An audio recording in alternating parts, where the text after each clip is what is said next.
Leamos todos juntos a una misma voz. Leíamos en el Salmo, dice, los muertos no te alabarán. Y dice que los que hacen ídolos son iguales a los que los hacen y confían en ellos. Y en el Salmo 115 describía a un ídolo que tiene ojos pero no puede ver, tiene labios pero no puede hablar, tiene oídos, no puede escuchar, y que la persona que confía en ídolos es así. Usted y yo que confiamos en el Señor, pues tenemos ojos y podemos ver, tenemos boca y podemos hablar, tenemos manos, podemos tocar, podemos hablar y exaltar al Señor. Así que vamos a leer la palabra del Señor todos juntos en voz alta. Dice, entonces le fueron presentados unos niños para que pusiera las manos sobre ellos y orase. Y los discípulos le reprendieron. Pero Jesús dijo, dejad a los niños venir a mí y no se lo impidáis, porque de los tales es el reino de los cielos. Y habiendo puesto sobre ellos las manos, se fue de allí. Amén. Muy bien. Entonces, yo quiero que usted piense en esto. Pensemos en esta mañana. ¿Hay algo que está impidiendo que los niños se acerquen a Dios? Y en este caso eran los que seguían a Jesús. Sus discípulos, los que estaban aprendiendo de Él, eran los que se estaban oponiendo a que los niños llegaran. Hoy pensemos, ¿hay algo que se está oponiendo para que nos acerquemos? Pero ¿cuál es el mandato de Jesús? Dejen a los niños venir a mí. Que nada le impida a usted acercarse a Dios. Que usted no sea impedimento para que otra persona se acerque a Dios. Y vamos a orar. Padre, tu palabra nos enseña que tú creaste los cielos y la tierra. Eso leíamos en el mandamiento al hombre de cuidar el huerto donde lo habías puesto. Pero el hombre decidió vivir por una palabra diferente a la tuya. Decidió vivir por un pensamiento contrario a lo que tú le habías dicho. Tú le dijiste, no comerás del árbol, pero el hombre comió de ese fruto. Y entonces comenzó a vivir de acuerdo a la decisión que había tomado. Y esa decisión lo llevó a apartarse de ti. Hoy estamos aquí reunidos porque el hombre, tratando de acercarse nuevamente a ti, creó religiones, creó maneras de acercarse, pero no le alcanzaba. Y tú enviaste a tu Hijo para que nosotros ahora estemos cerca de ti, y esa es tu iglesia, la que está cerca a tu corazón, Señor. En el Evangelio de Juan leemos que él mismo se declaraba como el discípulo amado, pero tú amas a todos tus hijos. Tú amas a tu iglesia, todo aquel que ha sido lavado por tu sangre, todo aquel que ha sido renovado y hecho nueva criatura, todo aquel que ha nacido por el agua y el Espíritu, es nueva criatura y es iglesia tuya, es parte de tu cuerpo, es a quien amas, Señor. Y hoy estamos reunidos como tu iglesia. Ayúdanos, Señor, a entender el propósito de tu palabra. Ayúdanos a vivir de acuerdo a tu amor y a tu sabiduría. Que nada nos aleje de ti, pues tú te hiciste cercano, tan cerca, y que hoy todo impedimento se ha quitado. Gracias te damos, poderoso Señor, por tu amor, por tu misericordia y por tu verdad. En tu nombre hemos orado. Amén. Es bueno estar todos juntos en armonía. Dice que allí Dios envía bendición, salvación y vida eterna.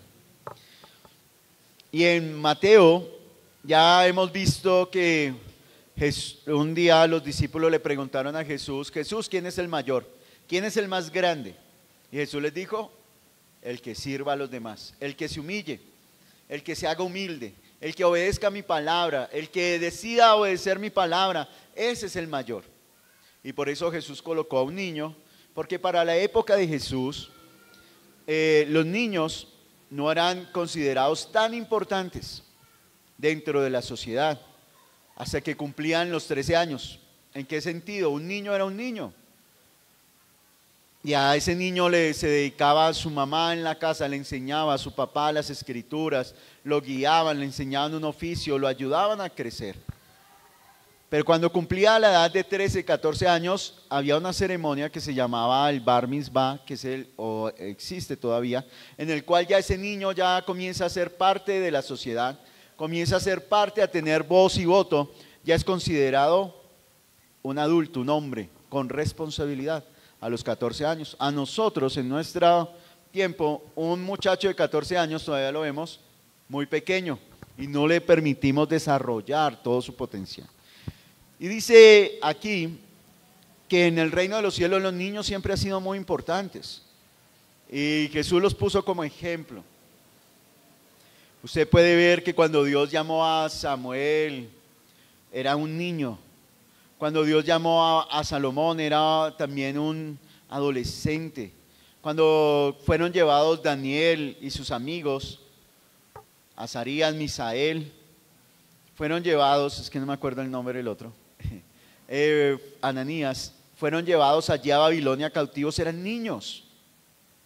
Pero allí Dios los usó en medio de estos gobiernos en el cual no honraban ni creían en Dios, pero los usó. Así que algo que quiere el Señor mostrarnos, enseñarnos en esta mañana, es que usted cuando vea a un niño, cuando vea a un joven, cuando vea su vida, piense qué tan útil es en el reino de los cielos. Piense en todo lo que el Señor puede usarlo a usted en el reino de los cielos. Que no lo vea este pobrecito, sino que comience a verlo, a proyectarlo hacia el futuro, de acuerdo a lo que ha dicho la palabra de Dios. Y dice aquí en el versículo 13, dice, entonces le fueron presentados unos niños. Dice que llegaron unas personas con unos niños, no dice si eran los papás, eran los abuelos, eran los tíos. Pero estas personas llevaron a estos niños a Jesús. Y ya sabemos que no solamente está hablando de niños en cuestión de edad, sino que está hablando de ¿qué? Está hablando de todo aquel que se hace como niño en el reino de los cielos. Todo aquel que decide servir y ser humilde ante el Señor. O sea que pues, está hablando de usted y está hablando de mí. Y si usted piensa, ¿usted por qué llegó a este lugar? Porque alguien lo invitó. Al igual que estos niños, lo trajeron. Esos niños fueron traídos, usted fue traído por el Señor. Y el Señor a quien usó, a un hombre, a una mujer, a un amigo, tal vez a un mismo niño que le dijo, papi y mami, vamos a la iglesia. Yo quiero ir a la iglesia. Y hoy usted está aquí por causa de esa invitación, pero ese deseo no salió solamente del niño o de la persona que lo invitó, sino salió de Dios. Es decir, que hoy estamos delante del Señor. ¿Con qué propósito? A veces nosotros hablamos mucho e insistimos. Uno de los fundamentos de la iglesia, de Iglesia Viva, es orar todos los días. Y nosotros pensamos en orar todos los días, pero usted se ha puesto a pensar, ¿Jesús ora por usted? ¿Jesús ora por usted? Claro que sí, aquí lo está diciendo, que estos niños fueron traídos ¿para qué? Para que Jesús les diera su bendición y orara por ellos. Es decir, que hoy usted y yo estamos en un lugar privilegiados, porque el Señor hoy orará por nosotros. Él lo hace todos los días. Lo dijo Pablo, allá en su carta está escrito y dice que el Señor Jesús intercede por usted y por mí delante del Padre, y el Espíritu Santo intercede por nosotros con gemidos indecibles. O sea, no se pueden pronunciar y es un gemido. Si usted dice, no, es que nadie ora por mí, sí. Puede que a mí se me olvide, al pastor John, a Consuelo, pero a Dios no se le olvida quién es usted. Y todos los días está clamando y diciéndole al Padre, colocándolo. Ayer en medio del sepelio, el pastor John nos compartía la palabra y decía allí en Apocalipsis, y dice, por cuanto ha confiado en mi nombre, yo lo confesaré delante de mi Padre. Jesús confesó el nombre de Bernardo porque creyó en él. Delante del Padre, es decir, que en el reino de los cielos está la puerta abierta. Y allá Bernardo nos está esperando para volvernos a encontrar y disfrutar de una paz eterna. Y entonces fueron traídos unos niños, pero ¿por qué le traen los niños a Jesús? ¿Por qué? Esta costumbre no era nueva, esta costumbre era antigua. Acompáñame un momento al libro de Génesis, capítulo 48. Allí vamos a encontrar cómo Jacob, Génesis, capítulo 48.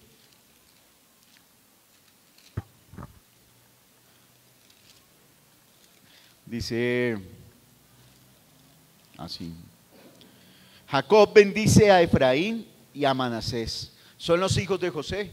Miren que llevaban los hijos, ya cuando el padre iba a partir, cuando el padre de familia iba a partir, pues era una costumbre llevar a los niños para que el padre, en este caso Jacob, les diera una bendición, orara por ellos.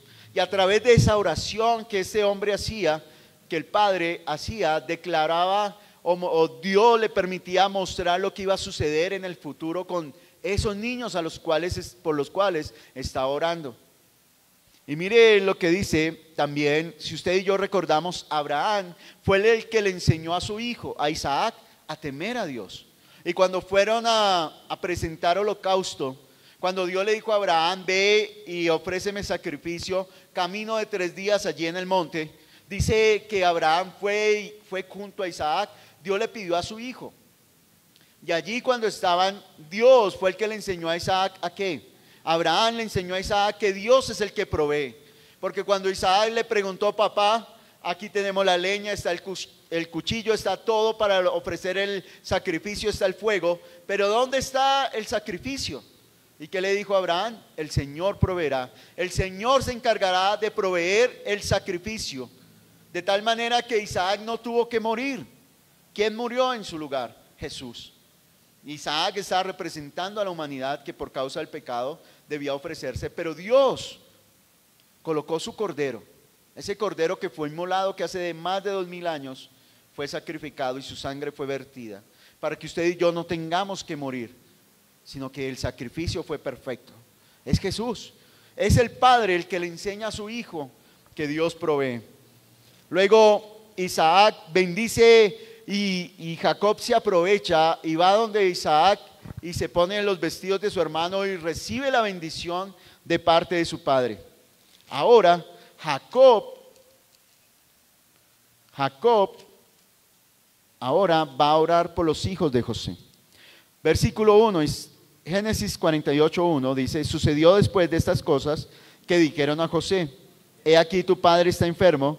Y él tomó consigo a sus 2 hijos, Manasés y Efraín, y se lo hizo saber a Jacob diciendo: he aquí tu hijo José viene a ti. Entonces se esforzó Israel y se sentó sobre la cama. Y dijo a José: el Dios omnipotente me apareció en luz en la tierra de Canaán y me bendijo. Y me dijo: he aquí yo te haré crecer y te multiplicaré y te pondré por estirpe de naciones y daré esta tierra a tu descendencia después de ti para heredad perpetua. Y ahora tus 2 hijos, Efraín y Manasés, que te nacieron en la tierra de Egipto, antes que viniese a ti a la tierra de Egipto, míos son, como Rubén y Simeón son míos. Hasta este momento Jacob ya había vivido mucho, estaba cansado, estaba a punto de morir. Le avisan que viene José con sus 2 hijos, es decir, sus nietos, y él lo primero que le dice a José que le recuerda la palabra de Dios, le recuerda la promesa. Un día Jacob salió huyendo de su casa. Jacob salió corriendo porque había engañado a su hermano y su hermano dijo: el día que mi padre Isaac muera, ese día voy a matar a mi hermano. Y entonces su mamá le dice: no, Jacob, huya. Y Jacob emprende la huida y dice que en medio de su viaje él descansó en un lugar y allí se le apareció Dios y tuvo un sueño y allí Dios le dio una promesa y Jacob dice: si yo regreso a este lugar, si yo vuelvo, si tú me haces volver con bien a este lugar, entonces yo te daré de todo lo que tengo y me dedicaré a servirte. Y efectivamente Jacob vuelve a ese lugar a encontrarse con Dios. Y de los lomos o las generaciones de Jacob, entonces sale las 12 tribus de Israel.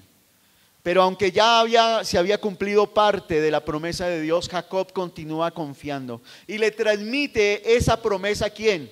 A sus hijos. Le transmite la promesa a José y le transmite la promesa a todos, a cada uno de sus 12 hijos. Le recuerda lo que Dios ha dicho.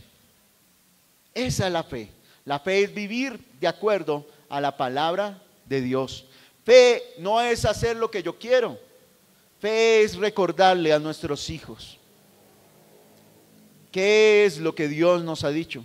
Es decir, que para que usted y yo como padres podamos darle bendición a nuestros hijos, primero usted y yo debemos recibir y tener ese encuentro con nuestro Dios. Y de lo que Él nos ha dado, de su promesa, de su palabra y su verdad, darle a conocer a ellos, darle a conocer quién es Dios y lo que Él ha dicho de nosotros y lo que ha dicho acerca de ellos.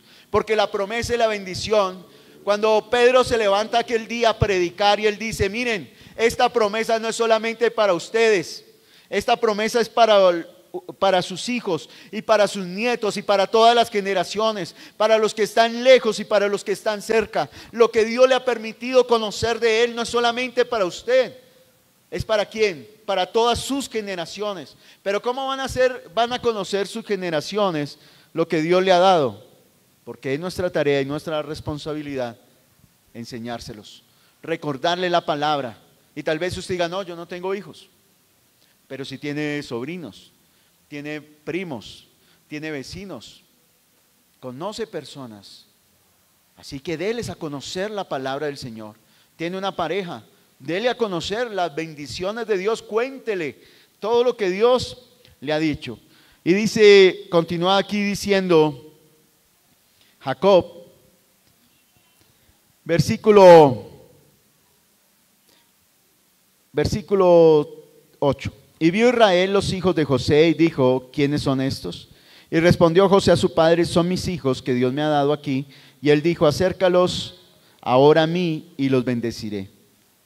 Y los ojos de Israel estaban tan agravados por la vejez que no podía ver. Les hizo pues acercarse a él, y él los besó y los abrazó. Y dijo Israel a José, no pensaba yo ver tu rostro, y aquí Dios me ha hecho ver también a tu descendencia.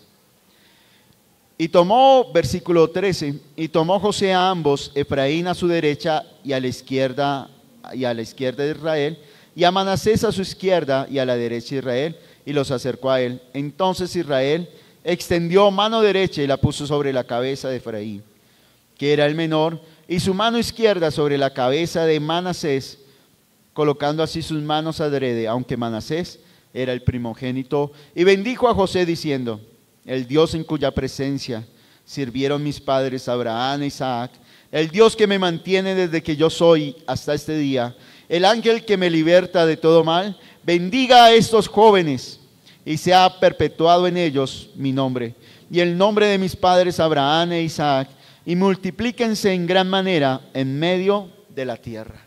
Los bendijo. ¿Cómo los bendijo? Con la promesa que Dios le había dado. Y bendijo a sus jóvenes. Ahora yo quiero hacerle una pregunta. ¿Cada cuánto usted ora por sus hijos? ¿Cada cuánto usted ora por los jóvenes de la iglesia? ¿Cada cuánto los bendice de acuerdo a lo que Dios le ha dicho que va a hacer con ellos? ¿Cada cuánto? Porque queremos que Dios ore por nosotros. ¿Y sabe cuándo Jesús ora por usted y por mí? Cuando yo me acerco y oro por otra persona, es Jesús el que está ahí intercediendo y clamando. Es Jesús el que se está manifestando. Por eso usted y yo debemos bendecir a nuestros jóvenes. Mientras que este mundo, esta sociedad, este siglo, este sistema quiere acabarlos y destruirlos. ¿Sabe qué hace el Señor? Quiere que bendecirlos, porque trajeron a estos niños a Jesús. ¿Para qué? Para que Él los bendijera, para que colocara su mano sobre ellos. Pero se les opusieron. ¿Quiénes se lo opusieron? Los que estaban aprendiendo de Jesús. No sé cuál fue la razón por la que ellos se molestaron, los discípulos, y los reprendieron, los regañaron, los hicieron a un lado para que no vinieran, les pusieron tropiezo, les pusieron un obstáculo. Y en esta mañana usted está aquí, y tal vez aunque está aquí, usted dice, se siente lejos de Dios. Hay alguien que le está impidiendo acercarse a Dios, hay algo que le está impidiendo disfrutar de esa relación, porque Dios es nuestro Padre. Él es el que lo hizo nacer a usted y me hizo nacer a mí por su palabra. Somos renacidos no de simiente corruptible, sino de simiente incorruptible, de simiente de Dios. Y tal vez usted se sienta pecador, se sienta alejado, se sienta que no puede acercarse al Padre. Pues hoy escuche el mandato de Jesús. Mateo capítulo 19, versículo 14, ¿qué dijo Jesús?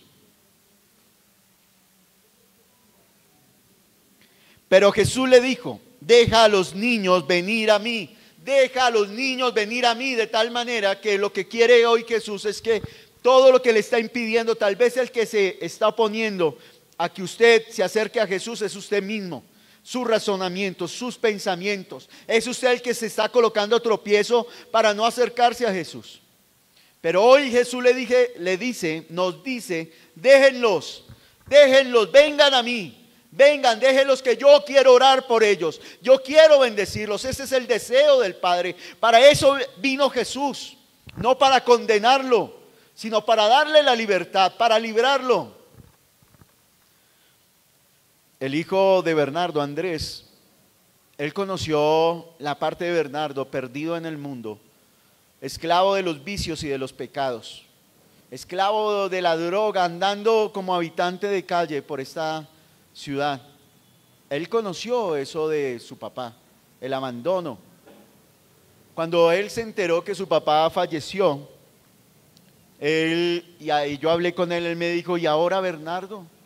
Él está delante del trono, él está ahora delante del Padre y va a ser juzgado, y por sus pecados va a ser condenado, porque él no conoció la nueva criatura que hizo Jesús.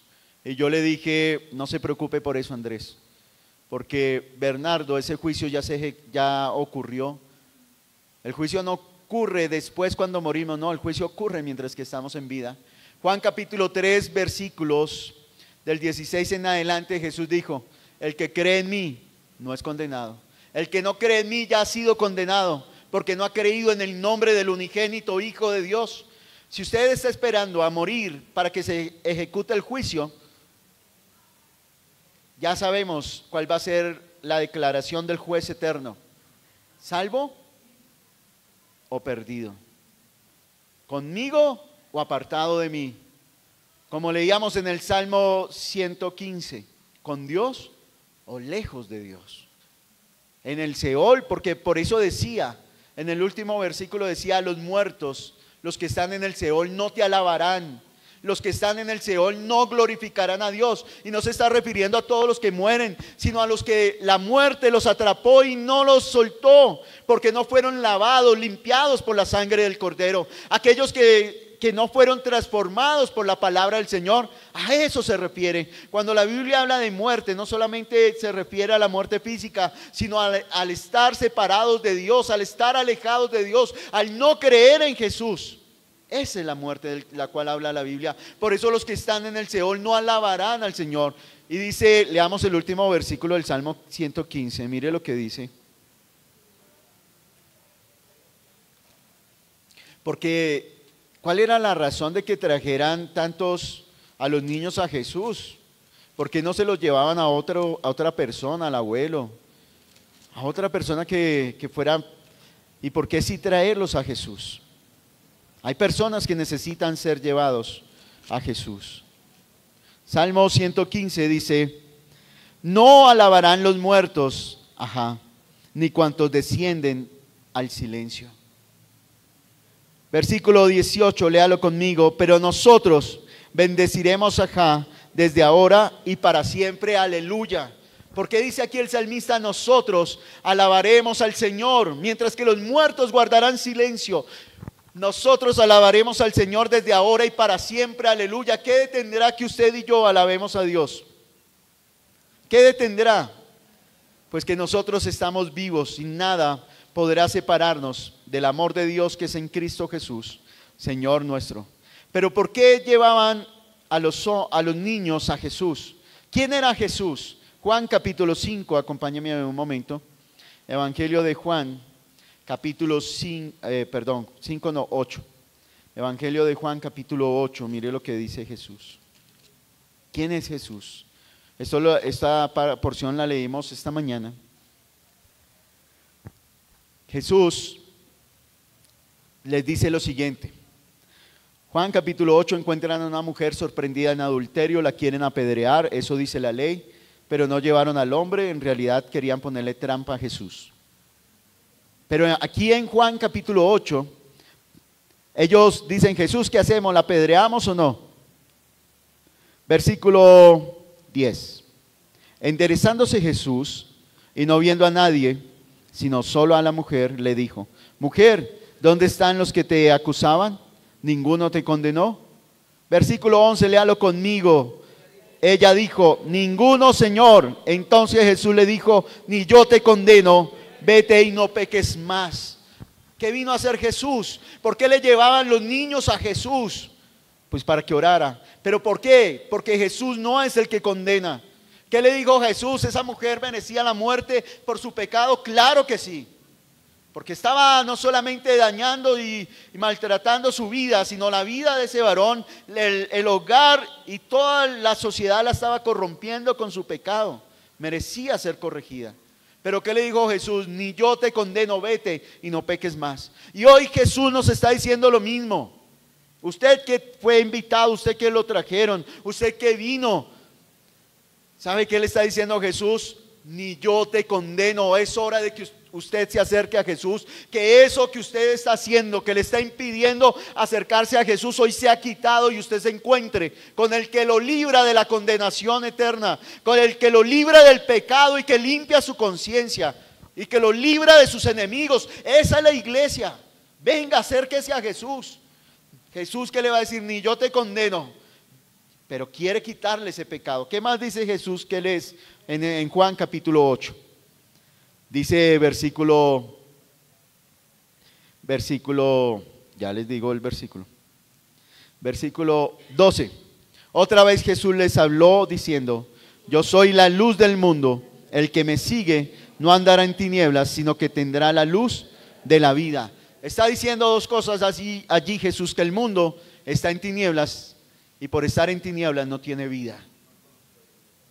Pero Jesús está diciendo: yo soy la luz del mundo, el que me sigue no andará en tinieblas.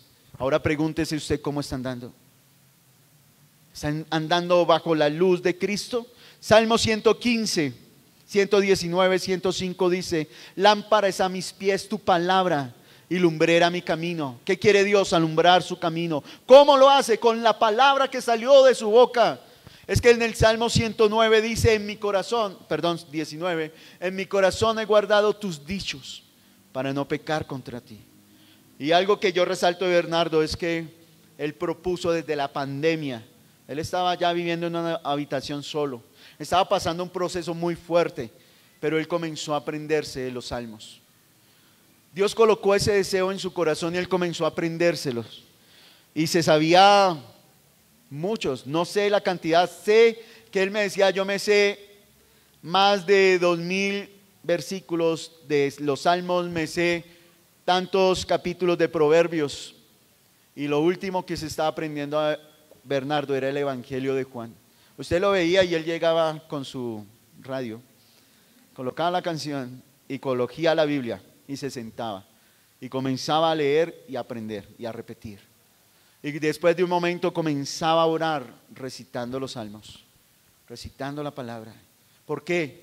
Porque esta palabra no es las palabras de los hombres.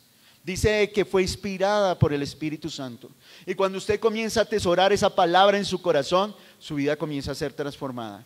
Cuando esta palabra comienza a orar en su vida, cuando usted la tiene ahí atesorada, entonces usted ya no camina en tinieblas, sino comienza a caminar con la luz de la vida, con la luz de Cristo. Ya el mejor consejo que usted recibe no es el consejo de un hombre, es el consejo que viene de lo alto. Es que la palabra le va a decir qué hacer y cómo no hacerlo. Es la que lo va a guiar a conocer al Rey de Reyes y Señor de Señores, a descubrir que Jesús es la luz del mundo. Y entonces comenzará usted a ver cómo todo es tinieblas y la palabra del Señor es la luz que lo guía para que no esté perdido. Dice versículo 21. Otra vez les dijo Jesús: yo me voy y me buscaréis, pero en vuestro pecado moriréis. A donde yo voy, vosotros no podéis venir. Decían entonces los judíos: ¿acaso se matará a sí mismo, que dice: a donde yo voy, vosotros no podéis venir? Y les dijo: vosotros sois de abajo, yo soy de arriba. Vosotros sois de este mundo, yo no soy de este mundo. Por eso os dije que moriréis en vuestros pecados, porque si no creéis que yo soy, en vuestros pecados moriréis. ¿Por qué le llevaban los niños a Jesús? Porque Él era, Él es y Él será por los siglos de los siglos. Allá en Apocalipsis dice que Él es el alfa y que Él es la omega, que Él es el principio y que Él es el fin. En Colosenses dice que Él es el principio de todas las cosas. Todas las cosas fueron hechas por Él, para Él y en Él. Él es el principio, Él es, dice, el autor y consumador de la fe. Usted y yo fuimos hechos por Él y para Él, Él es.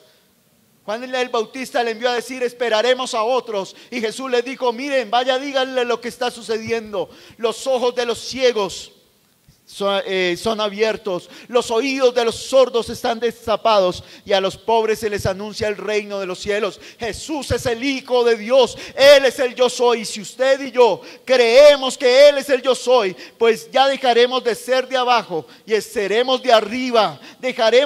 Ya no moriremos por nuestros pecados, sino que viviremos eternamente y para siempre. Nuestros cuerpos serán transformados e iremos a la gloria eterna del Señor. En Él encontraremos refugio, pero debemos creer que Él es. Por eso las personas le traían a sus niños a Jesús.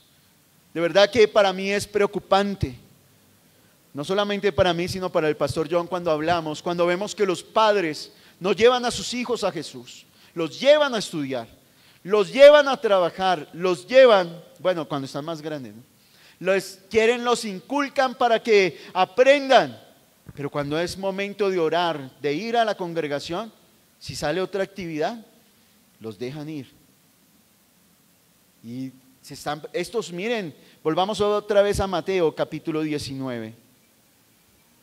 Aquí les está diciendo, dejen a los niños venir a mí y no se lo impidan. ¿Qué es más importante? Jesús dijo, pueden ganar todo el mundo, pero perder su alma. Y como padres somos guardadores del alma de nuestros hijos. Nosotros debemos inculcarles a amar a Dios y darle ejemplo. Y cuando quieran torcer el camino, cuando el diablo quiera desviarlos, debemos oponernos a que se desvíen y llevarlos a que confíen y amen al Señor.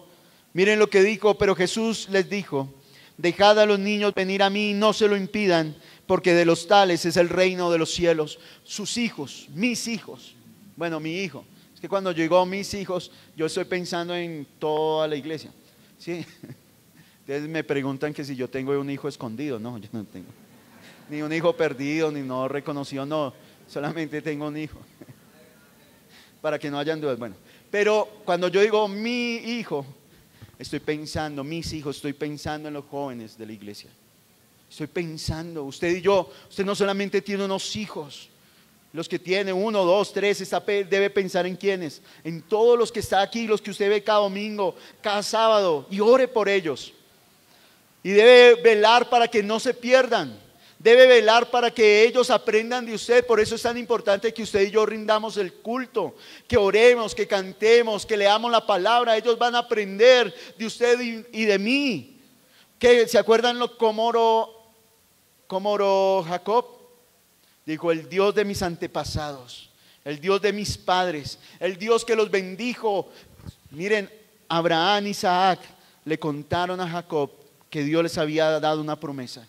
Y que esa promesa se había cumplido, que Dios les había dado una bendición que era su palabra, y tener esa comunión con Él, y esa bendición se había cumplido. ¿Y cómo entenderán sus hijos y mis hijos? Ellos vienen a la iglesia y pueden recibir la palabra de parte de allá de la iglesia infantil, pero la responsabilidad de enseñarle a nuestros hijos de quién es Dios es suya y es mía. Que ellos vean en nuestras casas y en nuestros hogares quién es Dios y lo que Él hace con nosotros, con sus hijos. Y no se lo impidáis, porque de los tales es el reino de los cielos. ¿Por qué? Miren, hay algo mayor que tienen los niños, los que se humillan, los que sirven. ¿Qué tienen? ¿Qué tienen? ¿Qué dice el versículo? ¿Qué dijo Jesús? ¿Qué les pertenece a ellos? Cuando usted trae a su niño, a sus hijos, cuando usted los lleva a leer la palabra, ¿a quién lo está llevando? Recordándoles el reino de los cielos. Pero cuando usted ve que su hijo o su hija o un sobrino o un pariente se está desviando y se está yendo hacia otro lugar, que no es el reino de los cielos, ¿qué reino está buscando? El reino de este mundo. Hay algo más valioso. Jesús más adelante ya lo dijo, Mateo capítulo 5. La vida del hombre no consiste en los bienes que posee, no consiste en la ropa, no consiste en las muchas riquezas. La vida del hombre consiste en tener la palabra de Dios morando en su corazón. ¿Qué es más importante para usted? ¿El reino de los cielos o el reino de la tierra? ¿Qué anhela? Yo sé que todos anhelamos que nuestros hijos sean profesionales, que tengan un buen empleo, que vivan bien, que no sufran, que no tengan enfermedades. Pero si en medio de esa carrera se pierden, si en medio de esa carrera no están, si en medio de esa carrera extravían el camino del reino de los cielos, pues es tarea de nosotros recordarles que a ellos les pertenece el reino de los cielos, que es un reino que pueden descubrir, disfrutar, amar, vivir. Y lo está diciendo Jesús. Y entonces, versículo 15, y habiendo puesto sobre ellos las manos, se fue de allí. ¿Qué hizo Jesús? Reprendió a los que no querían dejar que los niños vinieran a Él. Y les puso las manos. ¿Cuál es el deseo del Señor? Que los niños se acerquen a Él, que usted se acerque de Él. El deseo del reino de los cielos, ¿cuál es? Que usted tenga la bendición de Dios. Ese es el deseo, ese es el reino de los cielos, esa es la bendición, que usted tenga comunión con Dios. Y usted vino a este lugar a tener esa comunión con Dios. ¿Qué quiere Jesús en esta mañana hacer con usted y conmigo? Bendecirnos. ¿Cómo va a ser? Orando por nosotros. ¿Quién es digno de acercarse a Jesús? El salmista escribió: ¿quién entrará a tu santo templo? ¿Quién llegará hasta tu recámara secreta? El limpio de manos, aquel cuyo corazón no se ha elevado a cosas vanas. ¿Quién es ese? Pues Jesús. Y como usted y yo hemos creído en Jesús, Él nos ha limpiado y ahora podemos acercarnos a Él. Acompáñame al libro del profeta Isaías, capítulo 32. Isaías, capítulo 32. ¿Quién es Jesús? Es que por eso es tan importante conocer la Escritura. Porque a este lugar venimos a aprender quién es Él, quién es Jesús. Aquí el profeta está hablando de parte de Dios y está prometiendo un rey. No un rey cualquiera, sino el rey, el mejor rey, el rey justo. Capítulo 32 de Isaías, versículo 1. He aquí que para justicia reinará un rey y príncipes presidirán en juicio. Está hablando en el futuro, reinará el rey. Y será aquel varón como escondedero contra el viento y como refugio contra el turbión, como arroyos de aguas en tierra de sequedad, como sombra de gran peñasco en tierra calurosa. Miren cómo está describiendo a este rey, que cuando todos los que estén oyendo, que todos los que se vean amenazados, ¿por qué? Por el viento, entonces en él van a encontrar escondedero. Que todos aquellos que se vean amenazados en ese rey van a encontrar refugio. Que cuando esté la tierra sedienta, ese rey va a ser para ellos, ¿qué, iglesia? Arroyos de agua. Y como sombra de peñasco en tierra calurosa. Cuando el sol esté calentando y no haya sombra, Él va a ser su sombra. ¿Quién? Ese rey. ¿Les gustaría tener un rey así? Que donde uno no esté, pero ¿por qué? ¿Pero por qué?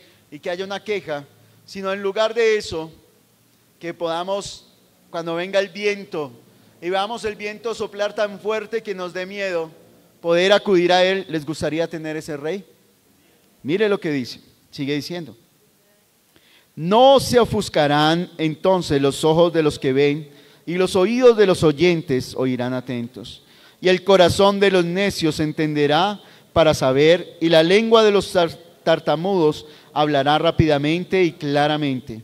El ruin nunca más será llamado generoso, ni el tramposo será llamado espléndido, porque el ruin hablará ruindades, y su corazón fabricará iniquidad, para cometer impiedad y para hablar escarnio contra Jehová, dejando vacía el alma hambrienta y quitando la bebida al sediento. Las armas del tramposo son malas, trama intrigas inicuas para enredar a los simples con palabras mentirosas y para hablar en juicio contra el pobre. Pero el generoso pensará generosidades y por generosidad será exaltado. ¿Qué está diciendo? Que aquel rey, ¿qué hará? Ese rey hará que el ruin, el mentiroso, los hombres se identificarán, y al compararlo con este rey justo, con este rey soberano, entonces nunca más llamarán al tramposo, nunca más llamarán al ruin generoso, ni el tramposo será llamado espléndido. ¿Por qué? ¿Quién es ese rey? Pues si volvemos a Mateo capítulo 19, allí nos está hablando. Por eso traían a los niños a Él, porque en Jesús, Él es el Rey de reyes y Señor de señores. En Él usted encuentra refugio, protección. Cuando usted se acerca a Jesús, Jesús descubrió con su palabra lo que había en su corazón. Él saca lo que hay allá adentro. ¿Y para qué lo saca? Para darle la libertad. Él no lo saca para condenarlo, sino siempre el propósito de Jesús es, aunque venían a buscarlo para condenarlo, para matarlo, Jesús con su palabra lo libraba de la muerte. Jesús con su palabra les descubría su condición, pero los amó hasta el final. ¿Qué es lo que quiere el Señor aquí? Que usted y yo no tengamos tropiezo para encontrarnos con Él. Que no tengamos tropiezo, y que si en esta mañana usted tiene tropiezo, escuche el mandato de Jesús, déjelo, sáquelo y encuéntrese con Jesús. Él es el Rey que nos bendice, Él es el Rey justo, Él es el Rey que nos hace pensar generosidades, no que nos hace pensar en fraude, en trampa. Ya en nuestros labios no hay engaño, sino hay honestidad. Está la palabra del Señor que vive y permanece para siempre.